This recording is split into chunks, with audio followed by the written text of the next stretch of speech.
तो आज हम लोग न्यूक्लियर फिजिक्स में एक सबसे इंपॉर्टेंट टॉपिक रेडियो एक्टिविटी करेंगे और आपके एग्जाम पॉइंट ऑफ व्यू से सबसे इंपॉर्टेंट, बहुत इंपॉर्टेंट क्वेश्चंस इससे पूछे आते हैं रेडियो एक्टिविटी से। सबसे पहले हम लोग को समझना है कि रेडियो एक्टिविटी क्या होता है। रेडियो एक्टिविटी क्या होता है ये जानना है। ठीक है, बहुत सारे ऐसे न्यूक्लियस होते हैं जो अनस्टेबल होते हैं, जिनमें जो न्यूक्लियर फोर्स होता है वो इलेक्ट्रोस्टैटिक रिपल्सन को बैलेंस नहीं कर पाता। ऐसे न्यूक्लियर फोर्स को वीक न्यूक्लियर फोर्स कहते हैं। न्यूक्लियर फोर्स को आप दो तरह से क्लासिफाई कर सकते हैं। न्यूक्लियर फोर्स को आप दो तरह से क्लासिफाई कर सकते हैं। एक वैसा न्यूक्लियर फोर्स जो कि इलेक्ट्रोस्टैटिक रिपल्सन को बैलेंस कर लेगा। भाई न्यूक्लियस के अंदर प्रोटॉन प्रोटॉन है कि नहीं, और वो दोनों एक दूसरे को क्या कर रहे होंगे, रिपेल कर रहे होंगे। तो ऐसा nuclear force strong nuclear force कहलाएगा। Strong nuclear force can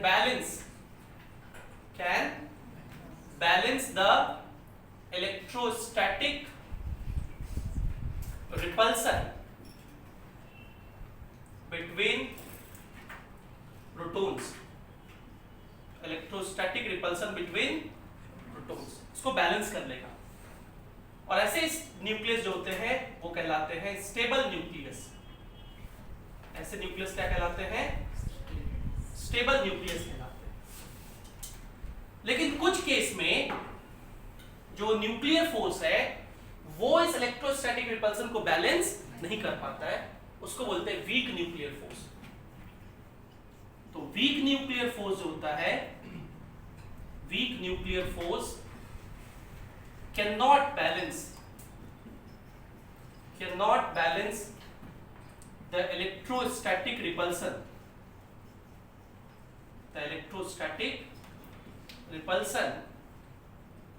between protons। और ऐसे जो न्यूक्लियस होते हैं इनको बोलते हैं रेडियो एक्टिव न्यूक्लियस। ये न्यूक्लियस स्टेबल नहीं होता है। पिछले क्लास में हम लोग बाइंडिंग एनर्जी ग्राफ पढ़ रहे थे ना, उसमें मैंने आपको बताया था कि जो हेवियर न्यूक्लियाई होते हैं लाइक यूरेनियम, थोरियम, प्लूटोनियम, ये सब जो होता है उनके केस में बाइंडिंग एनर्जी पर न्यूक्लियन कम होता है। और आपको बताया गया था कि बाइंडिंग एनर्जी पर न्यूक्लियन जितना ज्यादा हो उतना ज्यादा स्टेबल होता है।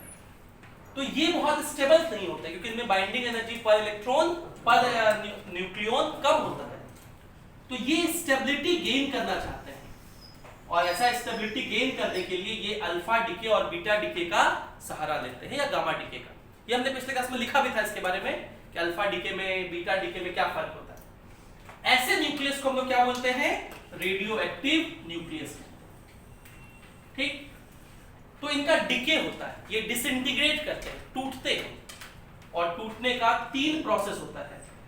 एक को बोलते हैं अल्फा डीके, एक को बोलते हैं बीटा डीके और एक को बोलते हैं गामा डीके। अल्फा पार्टिकल किसको बोलते हैं, अल्फा पार्टिकल किसको बोलते हैं, doubly charged helium nucleus. Doubly charged helium nucleus, इसको अल्फा पार्टिकल कहते हैं। He2+, हीलियम जो अपना दोनों इलेक्ट्रॉन दे दे, इसका एटॉमिक नंबर 2 और मास नंबर 4 बना है, इसको हम लोग अल्फा पार्टिकल कहते हैं। तो अल्फा डीके में ये अल्फा पार्टिकल निकल जाता है, अल्फा डीके में ये अल्फा पार्टिकल। और इसके बारे में लोग पिछले क्लास में लिखे थे कि अगर X एक न्यूक्लियस है जिसका एटॉमिक नंबर Z और मास नंबर, और इसका अल्फा डीके हुआ, इसका क्या हो गया, अल्फा डीके हुआ, तो ये क्या बन जाएगा, Y बन जाएगा। और क्या निकलेगा, एक अल्फा पार्टिकल हीलियम 2,4। और इस न्यूक्लियर रिएक्शन को कैसे बैलेंस करते हैं, यहाँ Z है, मतलब ये नंबर ऑफ प्रोटॉन यहाँ Z है, यहाँ कितना है 2, तो यहाँ कितना होगा, और यहाँ 4 है, यहाँ A है, तो यहाँ कितना होगा। तो इस न्यूक्लियस का एटॉमिक नंबर 2 से घट जाएगा, मास नंबर 4 से घट जाएगा। ये अल्फा डीके होता है।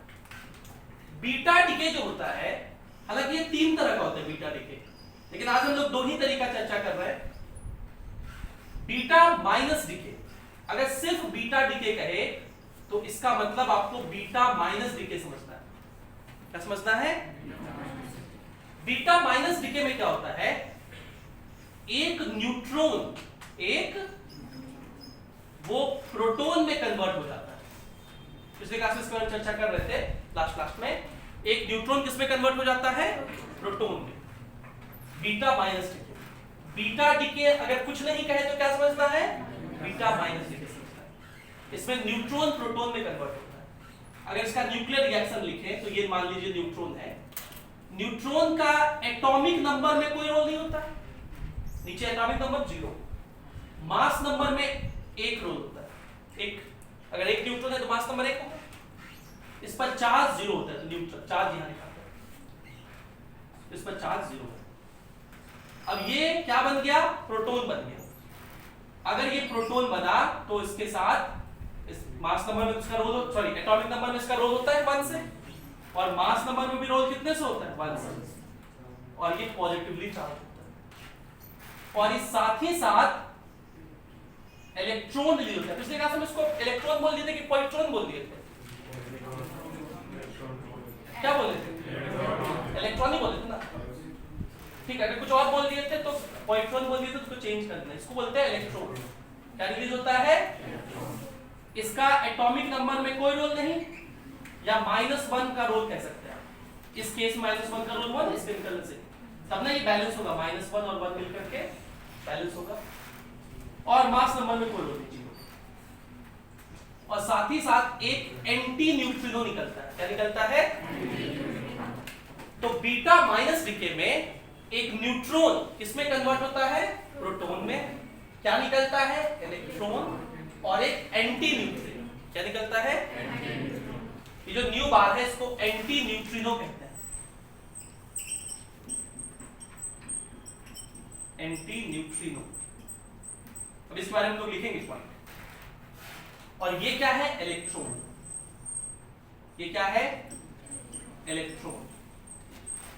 तो सोच के देखिए, बीटा माइनस डीके में एक न्यूट्रॉन किसमें कन्वर्ट हो गया? प्रोटॉन में। तो क्या होगा अगर एक एलिमेंट है X, अगर एक एलिमेंट है जिसका एटॉमिक नंबर Z और मास नंबर A है।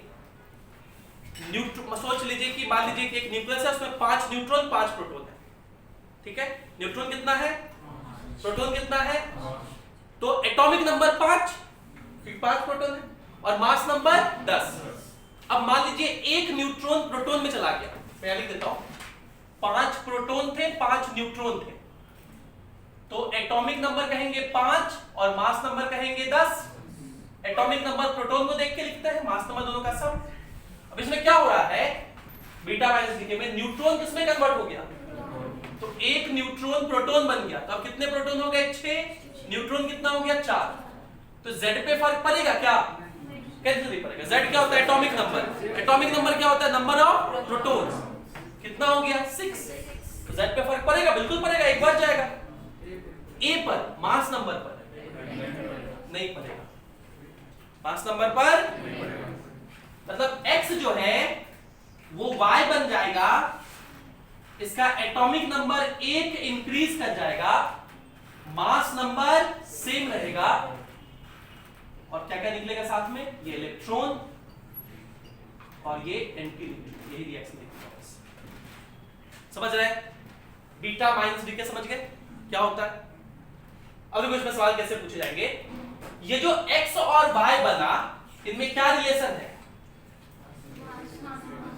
मास नंबर सेम है, एटॉमिक नंबर अलग अलग है। ऐसे एलिमेंट्स क्या कहलाते हैं? आइसोटोप्स। आइसोबार्स क्या कहलाते हैं? आइसोबार्स कहलाते हैं। सेम मास नंबर होने पे आइसोबार्स कहलाते हैं। और आइसोबार्स के न्यूक्लियस का रेडियस सेम होता है कि अलग अलग होता है? अरे फिर सोचो, न्यूक्लियर रेडियस का क्या फार्मूला होता था? न्यूक्लियर रेडियस क्या फार्मूला होता था?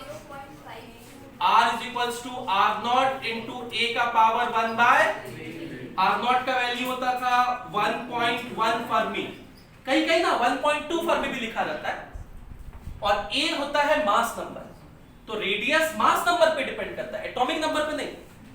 तो मास नंबर इसका और इसका क्या है, ये पॉइंट पिछले क्लास में लिखे हुए थे हम लोग कि आइसोबार्स का रेडियस क्या होता है, सेम ही होता है।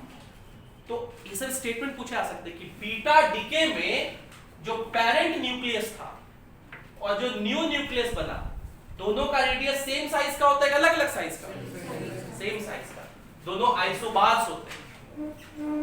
क्या यहां तक पॉइंट समझ में आया? इसको जल्दी से लिखो, फिर एक दो पॉइंट और लिखवाएंगे इसको।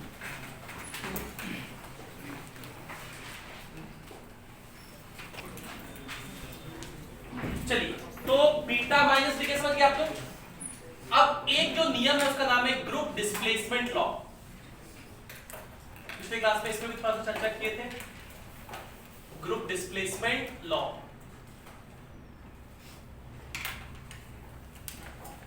मान लीजिए एक न्यूक्लियस है X जिसका एटॉमिक नंबर Z और मास नंबर A। अच्छा, हम जितनी बातें पढ़ा रहे हैं आज रेडियो एक्टिविटी का, ये सेम बात केमिस्ट्री में भी पढ़ना है, केमिकल काइनेटिक्स में ये सारा बात पढ़ना है। तो हो सकता है इस फॉर्मूले से आप उसका भी सारा क्वेश्चन बना लें, ठीक है। रेडियो एक्टिविटी वो बहुत सेम है। रेडियो एक्टिविटी एक फर्स्ट ऑर्डर रिएक्शन का एग्जांपल है। केमिकल काइनेटिक्स सब लोग पढ़े हैं, तो पढ़े, बताइए होगा ये सब लग रहा है पढ़ा हुआ, सब लग रहा है ना, सर भी पढ़ाएंगे केमिस्ट्री वाले। अगर एक एलिमेंट है, इसका एक अल्फा डीके हो जाए, तो अल्फा डीके में हम लोग सीखे क्या होता है, ये बन जाएगा Y, इसका एटॉमिक नंबर 2 से घटेगा, मास नंबर। इसका अगर एक बीटा डीके हो जाए,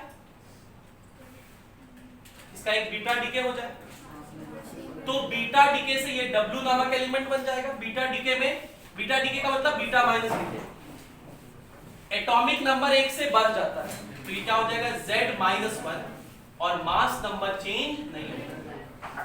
एक बार और बीटा डीके हो जाए इसका, और बीटा डीके का मतलब बीटा माइनस डीके, तो फिर से एक बार बढ़ेगा, एटॉमिक नंबर Z हो जाएगा।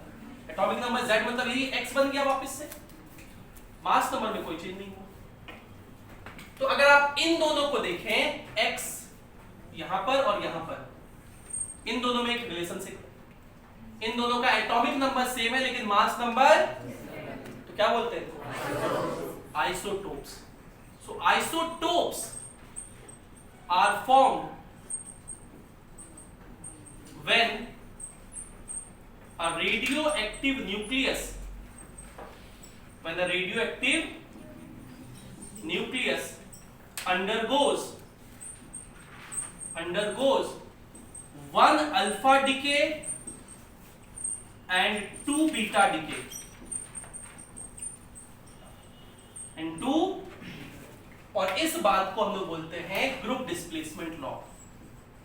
इस बात को क्या बोलते हैं, ग्रुप डिस्प्लेसमेंट लॉ कहते हैं। अब देखो, इसी बात को घुमा फिरा कैसे पूछेगा कि एक न्यूक्लियस था और उसको हमने पहले बीटा डीके कराया, फिर अल्फा डीके, फिर बीटा डीके, कोई फर्क नहीं पड़ता, ऑर्डर इधर उधर कर दीजिए तो भी यही बनेगा। तो जो पहले न्यूक्लियस था और अभी का न्यूक्लियस है, उन न्यूक्लियस का साइज सेम रहेगा कि अलग अलग हो जाएगा? अरे दीपक को मारबो तो बोला सेम रहेगा। तो पिछले बार भी गलत बोला था, आराम से रिलैक्स करके, क्या सेम रहेगा? न्यूक्लियस का साइज किस पे डिपेंड करता है? मास नंबर पे। मास नंबर पहले कितना था, अभी कितना है? सेम रहेगा ना। तो एकदम हड़बड़ा के तुरंत जवाब देना है, पाकिस्तान ने उड़ा दिए तुरंत। रुक जाओ, सबर करो, इसी में गलती हो जाएगा। देखिए, आप गलती वही करते हैं जो चीज आपको आता हुआ होगा, वही गलत मार के आ जाओगे। जो सवाल तुमको देख करके टफ लगेगा उसको तो तुम छोड़ दोगे, उसमें गलती नहीं करोगे। और सिलेक्शन होना ना होना इसी बात पे निर्भर करता है कि आप आते हुए क्वेश्चन को कितना % सही करके आते हैं। जिसका मैक्सिमम आता हुआ सवाल सही होके आएगा वो अच्छा रेस में रहेगा। जो आता हुआ क्वेश्चन गलत करके आएगा, नहीं बोलते बच्चा मतलब बोलता है ना कि अरे आता तो बहुत था लेकिन घर में आए तो बहुत सवाल कर लिए, घर में आए तो इतना नंबर आया और वहां इतना का डिफरेंस। अरे तो घर में लाकर कोई फायदा नहीं है ना, फायदा तो एग्जाम में ला करके ना। तो ये जल्दबाजी से बचिए, इन दुर्घटनाओं से बचना है। समझ गए पॉइंट? बीटा डीके एक टाइप का और होता है, उसको बोलते हैं beta plus decay. Beta plus decay, beta plus decay तो उल्टा होता है। बीटा माइनस डीके में न्यूट्रॉन प्रोटॉन में कन्वर्ट हो रहा था, यहां क्या होता है, प्रोटॉन, इसमें कन्वर्ट होता है न्यूट्रॉन में। अगर इसको लिखे इक्वेशन के फॉर्म में, तो एक प्रोटॉन जिसका मास एटॉमिक नंबर में 1 रोल होता है, मास नंबर में भी 1 रोल होता है और कोई चार्ज नहीं होता है, नहीं बोलो तुम लोग यार, पॉजिटिव चार्ज होता है, वो एक न्यूट्रॉन में कन्वर्ट होगा जिस पर कोई चार्ज नहीं होता, एटॉमिक नंबर में कोई रोल नहीं और मास नंबर में 1 रोल। चार्ज को बैलेंस करने के लिए यहां पर इलेक्ट्रॉन जैसा ही एक पार्टिकल निकलता है, लेकिन उस पर पॉजिटिव चार्ज होता है, देखो पॉजिटिव प्लस 0 तब ना पॉजिटिव होगा, और -1 रोल होता है इसका, अच्छा +1 तब ना 1 + 0 1 होगा, और मास नंबर में कोई रोल नहीं, और इसके साथ एक न्यूट्रिनो निकलता है। इस पार्टिकल को बोलते हैं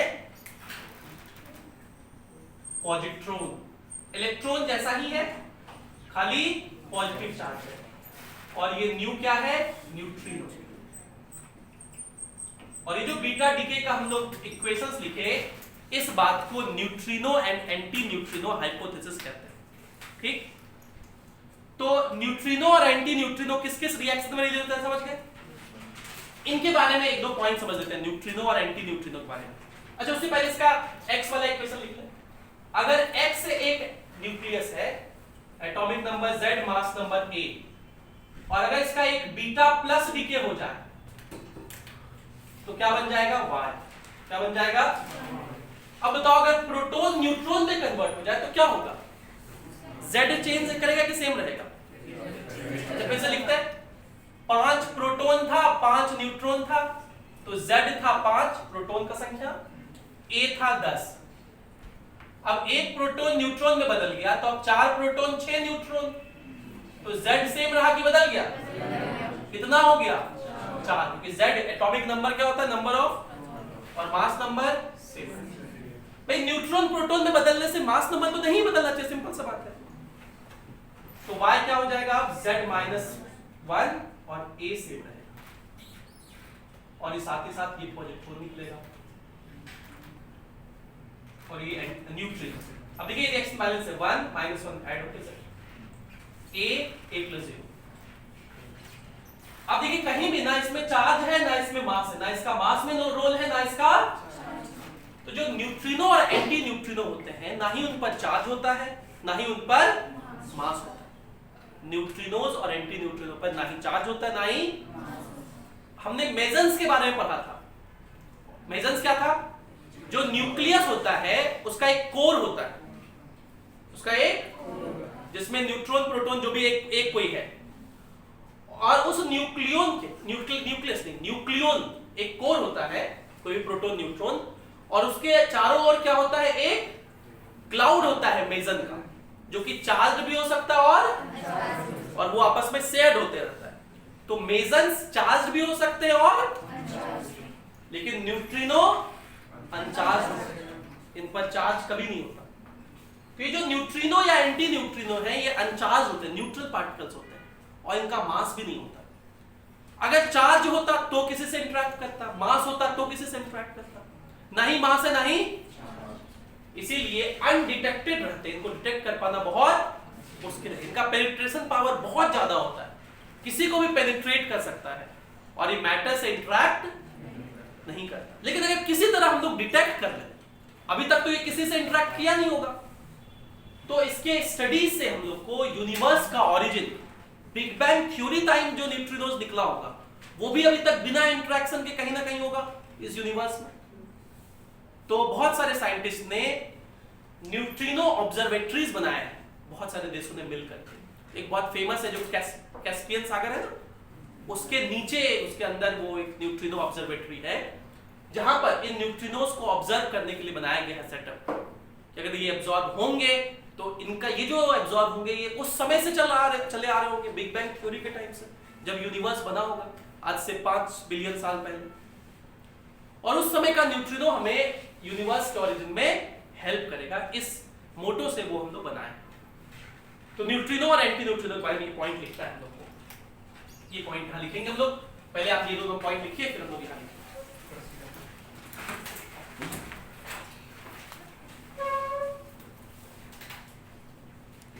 चलो तो यहां लिखो neutrino and anti neutrinos, neutrino and anti neutrinos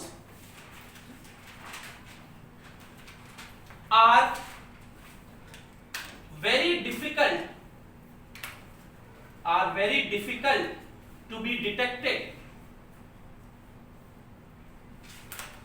because they do not interact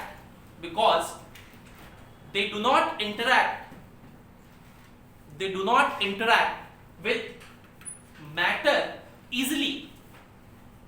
They do not interact with matter easily since they do not interact with matter easily since they are neither charged nor they have mass,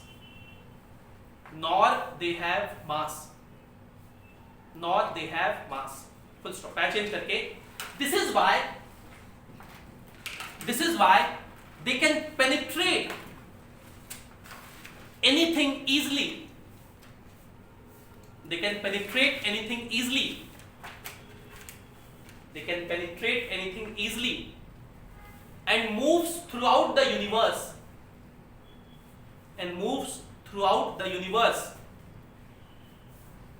without getting absorbed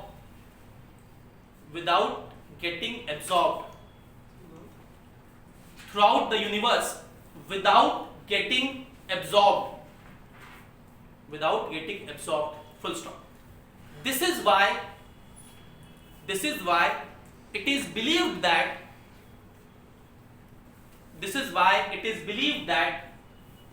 they are present in universe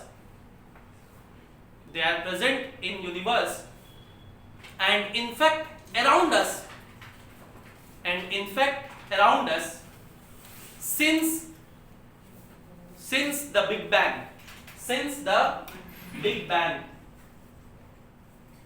big bang क्या होता समझते ना आप लोग? जो पूरे universe था वो गैसियस नेबुला था, छोटा सा गैसियस का पार्ट था, वही टूटा और इसे क्या बोलते हैं? Big bang. इतना बड़ा ये बैंग हुआ कि आज तक यूनिवर्स बन गया। ब्रैकेट में लिख लो formation, initial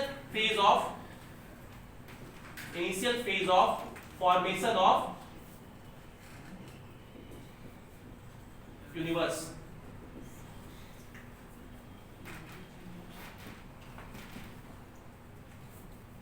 Full stop.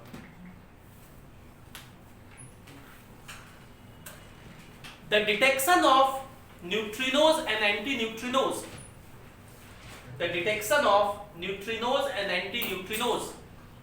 Can help us. The detection of neutrinos and antineutrinos can help us in understanding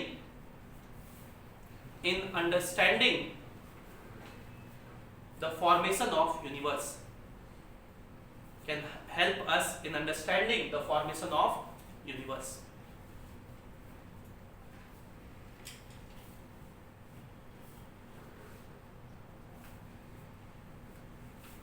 ठीक है, आखिरी डीके कौन सा है? Gamma DK. आखिरी डीके कौन सा है? Gamma decay. देखो गामा डीके में क्या होता है? गामा डीके में न्यूक्लियस स्ट्रक्चर में कोई फॉल्ट चेंज नहीं होता। गामा डीके में कोई भी न्यूक्लियस जिसके पास एनर्जी ज्यादा है वो अपने एनर्जी को कम करता है, क्योंकि मिनिमम एनर्जी मैक्सिमम स्टेबिलिटी, तो स्टेबिलिटी गेन करने के लिए अपने एनर्जी को कम करता है। कैसे? Bye releasing the energy in the form of gamma radiations, electromagnetic wave के फॉर्म में, जिसको गामा रेडिएशन कहते हैं। बहुत हाई फ्रीक्वेंसी का होता है, उतना ज्यादा अमाउंट ऑफ एनर्जी रिलीज करता है। लेकिन गामा रेडिएशन होने से कोई भी न्यूक्लियर कंपोजिशन में चेंज, कोई न्यूक्लियस अगर X है, उसका atomic number Z, mass number A है, तो उसका एटॉमिक नंबर Z ही रहेगा, मास नंबर A ही रहेगा। सिर्फ और सिर्फ रेडिएशंस निकलते हैं, उसका एनर्जी घटता है। तो ये पॉइंट याद रखेंगे। तो लिखो तीसरा गामा डीके। 3 डीके था ना, alpha, beta and gamma. Alpha, beta and gamma D. तो गामा डी के में लिखिए a highly energetic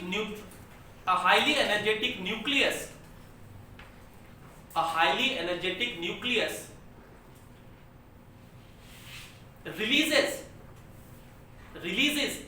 releases energy in the form of very high frequency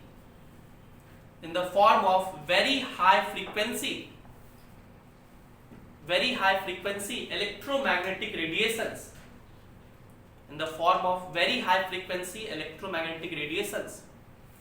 called gamma rays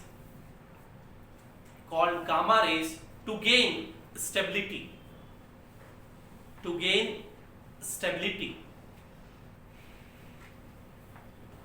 Full stop. No change in nuclear components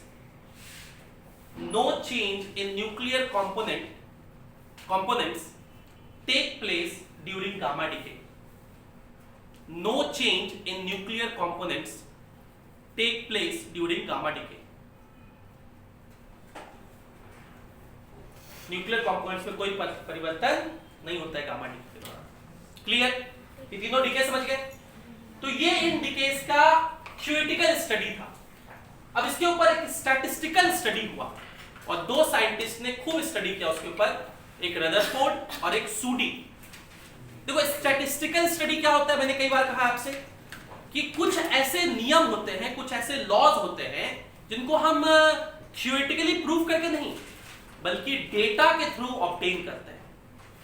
इनमें से दो scientist Rutherford और सूडी ने खूब इसके ऊपर, न्यूक्लियर रिएक्शंस के ऊपर, न्यूक्लियर डिके के ऊपर, रेडियो एक्टिव डिके के ऊपर स्टडी किया और एक लॉ दिया जिसको हम लोग law of radio active decay कहते हैं। ये एक स्टैटिस्टिकल लॉ है, मतलब इसको प्रूफ नहीं कर सकते आप किसी से, थ्योरेटिकली प्रूफ नहीं कर सकते। तो ये अगर लिखा हुआ हो गया हम इसके आगे लिखेंगे, आगे हेडिंग डालिए law of radio active decay.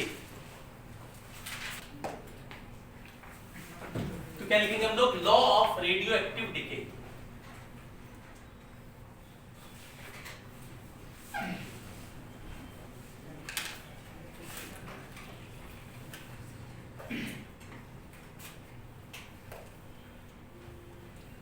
तो रदरफोर्ड और सूडी ने ये ऑब्जर्व किया कि मान लीजिए एक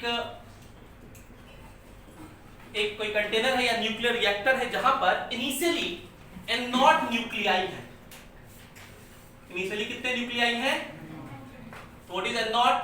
नंबर ऑफ न्यूक्लियस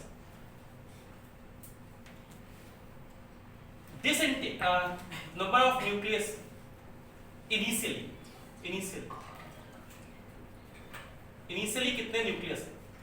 देखिए जब भी हम लोग न्यूक्लियस की बात करेंगे इसका मतलब वह न्यूक्लियस इसका डिके नहीं हुआ है। तो एन नॉट क्या है? नंबर ऑफ न्यूक्लियस जो कि इनिशियली है और ये डिसइंटीग्रेट, इसका डिके नहीं हुआ। अब क्या होगा? इसका डिके होगा तो कुछ न्यूक्लियस टूट गए, तो अब यहां जो न्यूक्लियस बचेगा वो कम होगा कि ज्यादा होगा?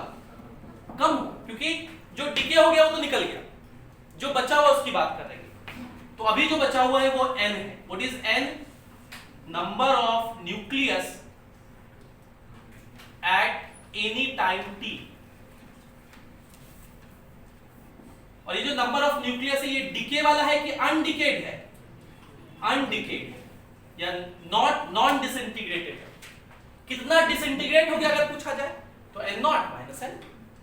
बोलो। तो ये law of radio active decay कहता है कि किसी भी इंस्टेंट पे अगर n न्यूक्लियस है तो इसके डिके होने का रेट ऑफ डिके, इसको लिखेंगे माइनस dn/dt।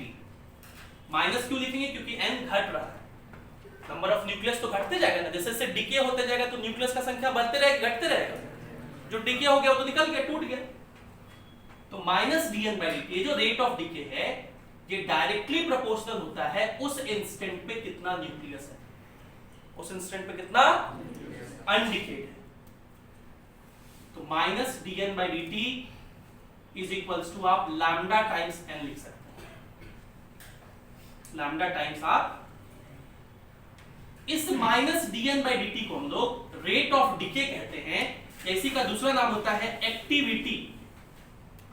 इसी का दूसरा नाम क्या होता है?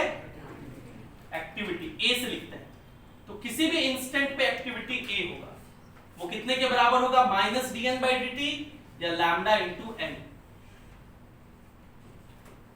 एक्टिविटी एट एनी इंस्टेंट,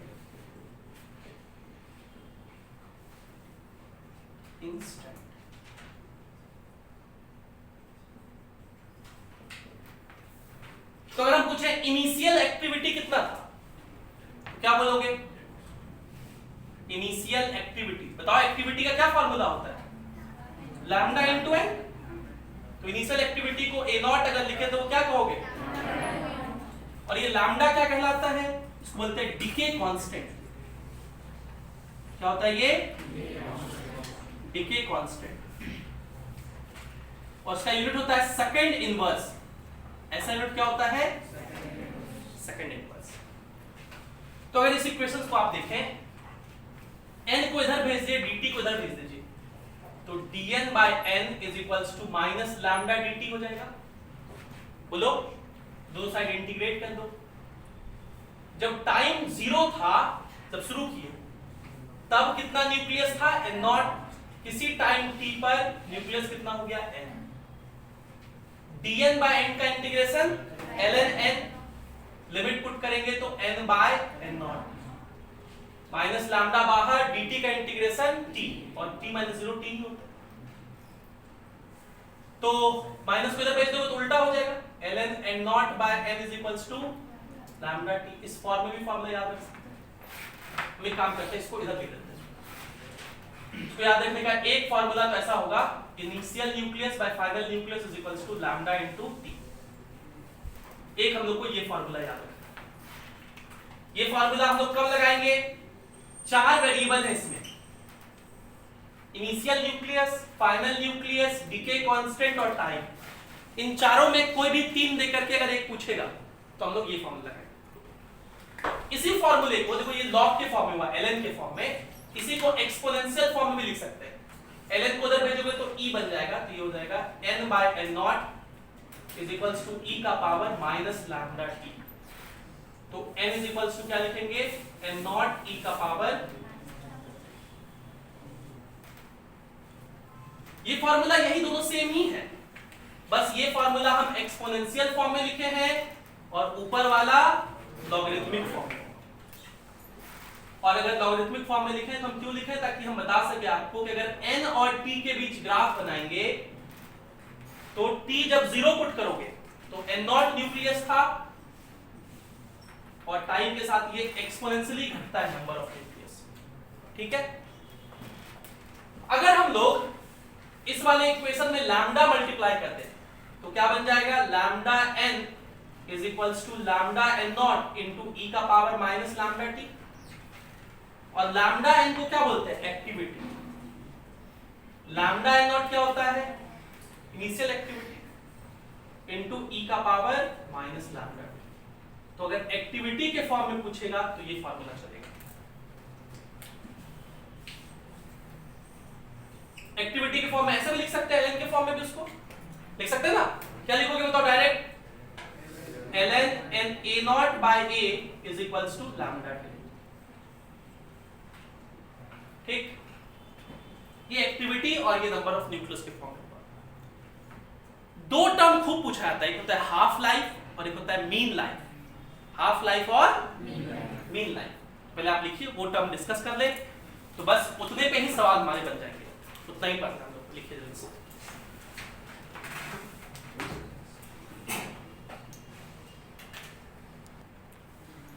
तो एक टर्म जो बहुत इंपॉर्टेंट है वो पूछा जाता है हाफ लाइफ। क्या पूछा जाता है? Half life. इसको टी हाफ से लिखते हैं, टी हाफ से। हाफ लाइफ वह टाइम है, देखिए इनिशियली तो कितना न्यूक्लियस था? n0।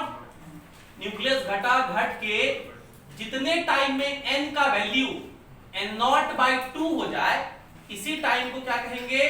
T half. अब फॉर्मूला लगाइए, हम लोग क्या लिखे थे, ln initial nucleus by final nucleus is equals to lambda into time.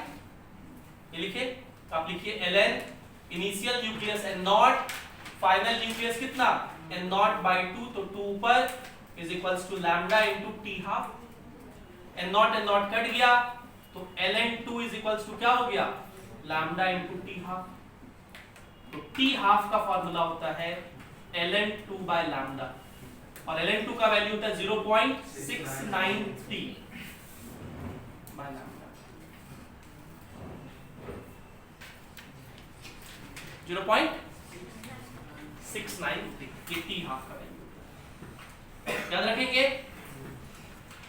इसी तरह एक होता है mean life,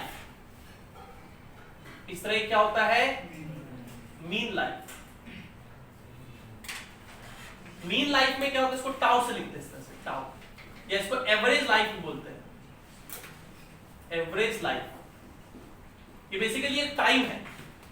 initially N not nucleus था, टाइम के साथ ये चेंज होगा, वह टाइम जिसके बाद फाइनल जो न्यूक्लियस बचेगा वो n नॉट बाई ई हो जाए। ई क्या होता है, एक्सपोनेंशियल, इसको यूलर्स नंबर भी कहते हैं, और इसकी वैल्यू कितनी होती है 2.7।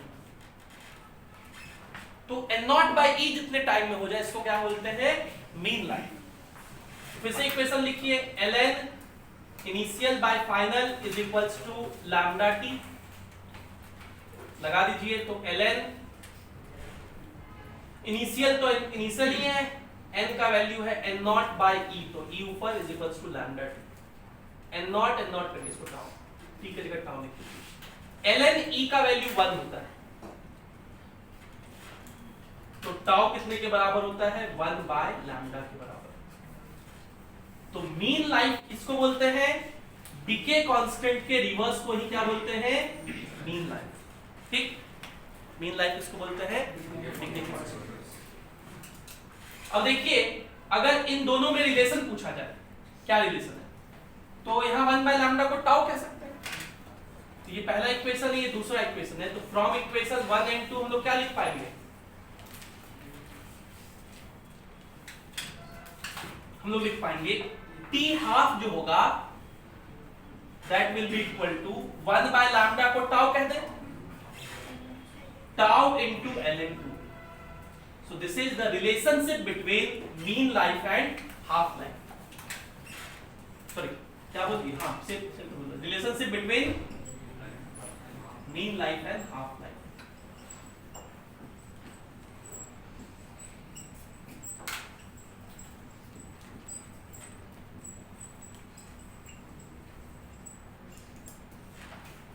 यही न्यूक्लियर फिजिक्स है और इसी पर हमारे सारे सवाल बनते हैं। दो तरह का न्यूक्लियर रिएक्शन होता है, इसके बारे में पिछले क्लास में चर्चा किए थे, न्यूक्लियर फिजन और न्यूक्लियर फ्यूजन। फिजन में क्या होता है, छोटे न्यूक्लियस मिलते हैं। आपको याद है कि स्मॉलर न्यूक्लियस का बाइंडिंग एनर्जी पर न्यूक्लियन क्या था, कम था, तो ज्यादा करने के लिए वो कंबाइन होते हैं और न्यूक्लियर फिजन करते हैं, फ्यूजन करते हैं। स्टार में होता है, किसमें होता है, सन के सोर्स का एनर्जी यही है, हाइड्रोजन हाइड्रोजन मिल करके हीलियम बनाते हैं, और हाइड्रोजन बॉम्ब जो है वो इसी प्रिंसिपल पे बेस्ड है। हाइड्रोजन बॉम्ब किस प्रिंसिपल पे बेस्ड है, न्यूक्लियर फ्यूजन के प्रिंसिपल पे बेस्ड है, याद रखिए। फिर याद करिए, यूरेनियम, प्लूटोनियम, थोरियम, ये सब जो होता है इसका भी बाइंडिंग एनर्जी पर न्यूक्लियन कम था, तो ये लोग डिसइंटीग्रेट करके छोटे न्यूक्लियस में टूट करके binding energy per nucleon increase करवाते हैं, और इसको न्यूक्लियर फिजन कहते हैं। और न्यूक्लियर फिजन से ही न्यूक्लियर बॉम्ब बनता है। तो न्यूक्लियर बॉम्ब या एटॉमिक बॉम्ब जिसको आप कहते हैं, वो न्यूक्लियर फिजन पे बेस्ड है। तो हिरोशिमा पे और नागासाकी पे जो बम गिराया गया था, इसलिए हम लोग कहते हैं कि अगर न्यूक्लियर बॉम्ब गिरा तो हिरोशिमा और नागासाकी तबाह हुआ, अगर हाइड्रोजन बॉम्ब गिरता तो शायद पूरा दुनिया तबाह हो जाता। वो दो बॉम्ब जो न्यूक्लियर बॉम्ब नागासाकी और हिरोशिमा पे गिरे थे, उसका नाम था फैट मैन और लिटिल बॉय, फैट मैन, और उस प्रोजेक्ट का नाम था मैनहट्टन प्रोजेक्ट। उसके लीडर थे शायद रिचर्ड फाइनमैन, वही उसको लीड कर रहे थे। तो ये है न्यूक्लियर फिजन और न्यूक्लियर फ्यूजन। करेंटली इंडिया में भी 6-7 जगह न्यूक्लियर पावर प्लांट है, और हम लोग जो एनर्जी जनरेट करवाते हैं वो न्यूक्लियर फिजन से करवाते हैं। किससे कराते हैं? न्यूक्लियर फिजन से करवाते हैं। न्यूक्लियर रिएक्टर में एक कोर होता है और उस कोर के अंदर न्यूक्लियर रिएक्शन करवाया जाता है, उससे हीट पैदा होता है, वो हीट स्टीम बनाता है, वो स्टीम टरबाइन के ब्लेड पे गिरता है, उसको घुमाता है और वो टरबाइन आपके जनरेटर से कनेक्टेड होता है। जनरेटर में जैसे ही पंखी घूमता है तो उससे फ्लक्स बदलता है और मैग्नेटिक फ्लक्स का चेंज होना ईएमएफ प्रोड्यूस करता है। न्यूक्लियर फिजन पे ही हमारे न्यूक्लियर रिएक्टर्स बेस्ड है। कलपक्कम, तारापुर, ये सब, नरोरा, आपने क्लास 10 में पढ़ा होगा। इन सब जगहों पर बहुत सारे पावर प्लांट है। एक सीरीज है चेर्नोबिल और एक Fukushima Daiichi. Fukushima Daiichi Japan में एक जगह है, वहां पर एक बार सुनामी आ गया, वहां पे न्यूक्लियर पावर प्लांट था और उसके वजह से कितना तबाही मचा। अभी कुछ दिन पहले वो जो रेडियो एक्टिव पानी था उसको समुद्र में छोड़ने वाला है जापान। 2000 के आसपास हमको लगता हुआ था, तो बहुत खिलाफ लोग हो गए थे कि ये करना है वो करना है। तो उसके ऊपर सीरीज आप देख सकते हैं, बहुत इंटरेस्टिंग सीरीज है फुकुशिमा डाइची। और चेर्नोबिल, अभी वो आप सुन रहे हैं ना, यूक्रेन वाला चल रहा है, यूक्रेन में ही चेर्नोबिल एक जगह है। चेर्नोबिल में पावर प्लांट था और 1986 में वहां पर एक हादसा हो गया। तो चेर्नोबिल एक सीरीज बना है बहुत अच्छा से, मुझे नहीं पता कौन से चैनल पे आता है, टेलीग्राम वगैरह पे मिल जाएगा आपको, देखिएगा, बहुत मजेदार चीज है। और न्यूक्लियर रिएक्शंस की दुनिया कैसी है उसका बहुत अच्छे समझ पाइएगा। उसमें जो प्रोफेसर थे, जब पहले यूक्रेन यूएसएसआर का पार्ट था, सोवियत रसिया जिसको हम लोग कहते थे, उसका पार्ट था, 1992 में डिसइंटीग्रेट किया था, तो यूक्रेन उसी का हिस्सा था। और चेर्नोबिल में ये घटना घटी, अकेला रसिया ही था जो उसको रोक पाया। मैं दावे के साथ कह सकता हूं कि रसिया की जगह कहीं और हुआ होता तो शायद हम लोग उसे कंट्रोल नहीं कर पाते। बहुत सारे वर्कर, वो उसमें एक प्रोफेसर थे, उस प्रोफेसर ने को जब रसिया की सरकार ने बुलाया, फिजिक्स के प्रोफेसर थे, कि इसको कैसे कंट्रोल किया जा सके, तो उन्होंने 2 लाइन दी। पहला लाइन कि you are dealing with something that has never happened before. आप ऐसे चीज के साथ डील कर रहे हैं और इसको रोकने का उपाय भी कभी इस्तेमाल नहीं किया गया है, वो बस थ्योरीज में है, और उसका इस्तेमाल करना है आपको। और उसको भाई इस्तेमाल करने के लिए उस साइट के पास बहुत सारे वर्कर्स को भेजना था, माइनिंग वर्कर्स को, और माइनिंग वर्कर्स को पता था कि अगर हम वहां जाएंगे तो उस रेडियो एक्टिव रेस से मेरा तो जिंदगी बर्बाद हो जाएगा, खत्म हो जाएंगे। इनफैक्ट उस प्रोफेसर को ही पता था कि मेरा लाइफ चला जाएगा। वहां का जो रिन्यूएबल फ्यूल का मिनिस्टर था उसको ही पता था, हमारे यहाँ के मिनिस्टर नहीं जाएंगे। सबको पता है कि उस साइट पे जो जाएगा, मिनिस्टर का काम था ना कि उसको वॉच करना, वो गया, प्रोफेसर गया और माइनिंग वर्कर्स गए। सबको पता था कि मेरी जिंदगी खत्म हो जाएगी। जो फायर, पहले आग लगा था तो जो आग बुझाने वाले लोग गए थे उनको पता नहीं था कि ये आग क्यों लगा है, बताया भी नहीं गया था। सबको पता था मेरा लाइफ खतरे में है। माइनिंग वर्कर्स जो उसको लेके गए उनको भी पता था। तो उस प्रोफेसर ने दूसरा लाइन यही कहा उनसे, वो बोले माइनिंग वर्कर्स कि हम क्यों करें, जिंदगी बर्बाद हो जाएगा, मेरा मर जाएंगे, मेरे परिवार को कौन देखेगा। तो उस प्रोफेसर ने कहा कि तुमको करना पड़ेगा कि तुम ही कर सकते हो और कोई नहीं कर सकता, और ये हमारे देश का सवाल है। तो रसिया जैसा आज वो कर रहा है तो यूक्रेन के पीछे उसका अपना स्ट्रेटजी कैसा है कि उसने उसके लिए किया भी। हालांकि 1986 का ये चेर्नोबिल घटना एक बहुत बड़ा सेटबैक्स था और उन कारणों में से जिसके वजह से सोवियत रसिया को डिसइंटीग्रेट होना पड़ा, एक कारण ये चेर्नोबिल और न्यूक्लियर रिएक्टर की कहानी भी। तो मन करे तो खूब अच्छे से देखिएगा, एग्जाम खत्म होने के बाद अभी मत देखने लग जाना। अगले क्लास में हम लोग इसके ऊपर थोड़ा सा पीवाईक्यू वगैरह करेंगे। ठीक है, बस यही था मॉडर्न फिजिक्स का कहानी। Thank you, bye bye.